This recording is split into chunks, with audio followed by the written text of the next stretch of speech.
આપ ભાજપ સાથે છેડો પાડીને કોંગ્રેસમાં જોડાયા છો, એ કોંગ્રેસમાં જોડાવા પાછળના કારણો સાહેબ જણાવશો? હા, 2017માં ભારતીય જનતા પાર્ટીમાંથી મહુધામાં હું ચૂંટણી લડ્યો હતો. ત્યારબાદ આ 2026 સુધી ભાજપમાં મને કોઈ જવાબદારી સોંપવામાં આવી નહોતી. શરૂઆતમાં મને એવું લાગ્યું કે દેશના વડાપ્રધાન મોદી સાહેબ સારું કામ કરે છે, સારી વાત કરે છે, એટલે કામ કરવાની મજા આવશે. પણ એમાં હું ભૂલો પડી ગયો.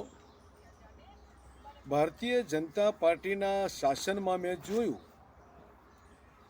કે આ દેશની જે લોકશાહી છે, આ દેશનું જે બંધારણ છે, તો ક્યાંક ને ક્યાંક ભારતીય જનતા પાર્ટી દ્વારા દેશના બંધારણ વિરુદ્ધ જ્યારે કાર્યક્રમો થતા હોય, જ્યારે નિર્ણયો લેવાતા હોય અને લોકશાહી દેશમાં લોકોનો અવાજ જ્યારે દબાવી દેવામાં આવતો હોય, પ્રજાના પ્રશ્નોને સાંભળવામાં ના આવતા હોય, ત્યારે મને એમ થયું કે આ તો ખેતી પ્રધાન દેશ છે, ખેડૂતોનો બનેલો દેશ છે.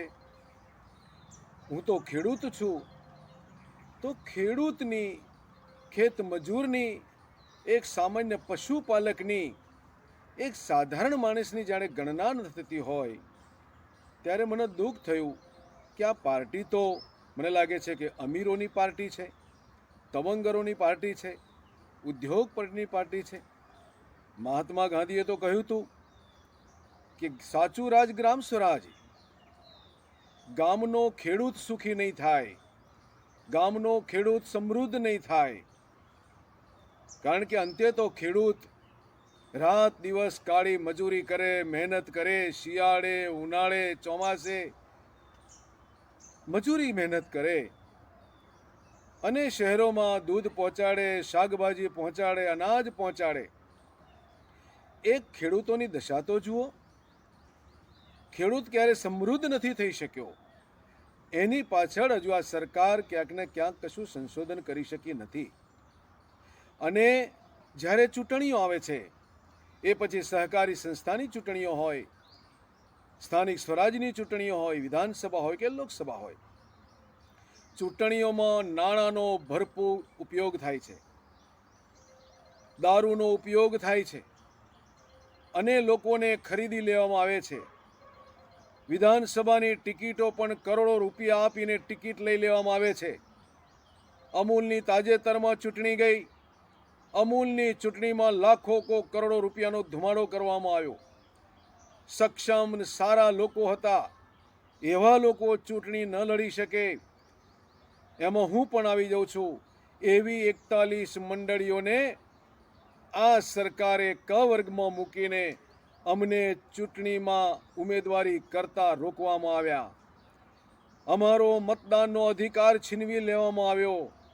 ત્યારે મને એમ લાગ્યું કે અરે રે રે રે, આ લોકશાહી છે? આ લોકો વડે ચાલતું રાજ છે? આ લોકો માટે ચાલતું આ રાજ છે?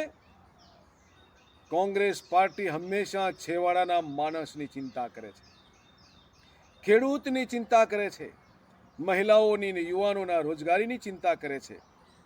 ત્યારે મને લાગ્યું કે જે પક્ષે, જે કોંગ્રેસ પક્ષે આ દેશની આઝાદી માટે લડત આપી, દેશની આઝાદી માટે જેણે શહીદીઓ હરી, જેને લાઠીઓના માર ખાધા, બંદૂકની ગોળીઓ ખાધી, ફાંસીના ફંદા ઉપર લટક્યા, એવો પક્ષ જ્યારે લોકો માટે, પ્રજા માટે લડતો હોય, ત્યારે પક્ષની સામે જે કામ કરવાવાળા જે લોકો છે ભાજપના, એની સામે અવાજ ઉઠાવવા માટે મારે કોંગ્રેસ પાર્ટીમાં જોડાવવું જોઈએ.